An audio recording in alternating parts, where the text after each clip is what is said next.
In fact, all of Ramadan is about the Quran and becoming a person of the Quran. Okay? Does that make sense? And not because the Quran is a luxury, but because the Quran is a need. The Quran is a need. And because we need the Quran, Allah Azza wa Jal did not make reading any amount of the Quran, particularly in a qat'i dalil, in like a very obvious dalil that is not debatable. There's nothing that says you have to read a juz every day, or even 10 pages every day. Frankly, even 10 ayat every day. There is nothing that says that you need to sit down and do that. But what Allah Azza wa Jal, and that's not to say that you don't need to, but it is that the Quran doesn't do that. What Allah Azza wa Jal does alternatively is He gives us an entire month every year to kind of revive our relationship with the Quran and reinvigorate our connection with the book of Allah subhanahu wa ta'ala. And part of why Allah Azza wa Jal does that is because our relationships with the Quran look very different. Our relationships with the Quran look very different. For some of us, our relationship with the book of Allah Azza wa Jal is primarily recitation. For others, it's memorization. For many, it may be a mix of both and maybe even more reflection. For others, it may be that they are able to read tremendous amounts, and for some it may not be. But it is only that the month of Ramadan says, this is where you are with the book of Allah. Where are you trying to go with the book of Allah subhanahu wa ta'ala? So the verse begins with Ya ayyuhal ladina amanu, O you who have faith, O you who believe. And amanu is that it's fi'l mudari', which is an indication that it is an active engagement in iman. Not that you are born Muslim, but that you are actively engaging in iman. That at this moment you're choosing to believe. And by you coming to this masjid and attending the class, there is an emphasis on believing, right? And there's a proof of the believing, right? Allah Azza wa Jalla says, Ya ayyuhal ladina amanu. Then He says, Kutiba. Kutiba, we mentioned in the last verse, Kutiba alaykum al-qisas, that Kutiba here is an indication of what? Prescription. Fatahallahu alayki. And prescription, it is, sometimes a prescription is valuable because of the medicine that's there. But a medicine is even more valuable based off of what? The qualification and the track record of the one giving the prescription. Does that make sense? And so here, the prescription is coming from Allah subhanahu wa ta'ala. And because of that, it is that much more valuable. It's enough that Allah prescribed for you. And it's enough because of a number of reasons. One of them that we can highlight right now is, Allah Azza wa Jal could have created us, and He still would have been Arhamur Rahimeen if He just created us. But then not only did Allah create us, but He guided us. And then not only did Allah guide us, but He knew we would be weak, and so He gave us these prescriptions as ways to treat our sickness and as ways to treat our weakness. Does that make sense? So first Allah created us. This makes Him Arhamur Rahimeen. Then not only did Allah create us, but He sustains us. This is Akramul Akrameen. Right? He created us. This is Arhamur Rahimeen. Then He sustains us. This is Akramul Akrameen. That He is the most generous. Right?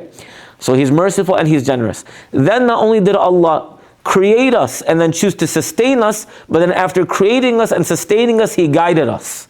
Right? And this is why He is Al-Hadi. Right? That's why He is the guide. After creating us and sustaining us, right? We all know the differentiation between these two, right? You were created in the womb of your mother, but Allah and Allah has you still functioning at your kidney right now, your eyes right now, everything about you right now, right? This is part of Him being Ar-Rabb, is that Allah is sustaining you, right? Then He is Al-Hadi, so He guided you. Not only did He guide you to Islam, but He guided you to every salah, to every ibadah, right? Then beyond that, Allah knows you're going to disobey Him, and so what does Allah Azza wa Jal give? Allah Azza wa Jal gives treatments for the diseases, the doubts, and the sins that we commit. And this is one of those. Do you guys see the connection? Is the connection clear? Okay. So because humans are constantly in need of treatment. And if you're not being treated, then what is going to happen? You're only going to fall further into illness. And we mentioned last time, al-wiqayatu khayru min al-ilaj. treatment or preventative measure, prevention is better than treatment. And wiqaya is like preventative medicine, right? And so the Quran tells us how to actively protect ourselves from our sins and the diseases of the heart. And part of that is through these treatment plans that Allah gives. And one of the most emphasized treatment plans in the Quran is the treatment plan of fasting. And so when we think about Allah Azza wa Jal giving the prescription of fasting, the first thing that we have to know is it is abstinence. Why?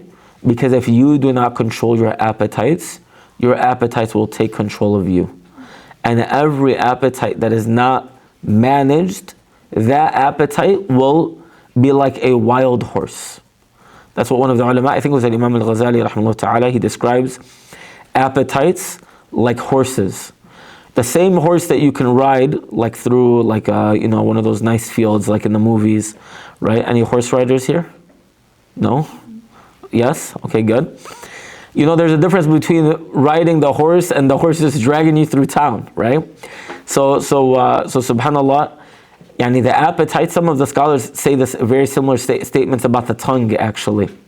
That the tongue is, or appetites, are such that if you learn to manage them, they are actually a source of direction and movement and nashat and energy for you. They drive you. Like you are meant to drive that. It's meant to be like fuel, right?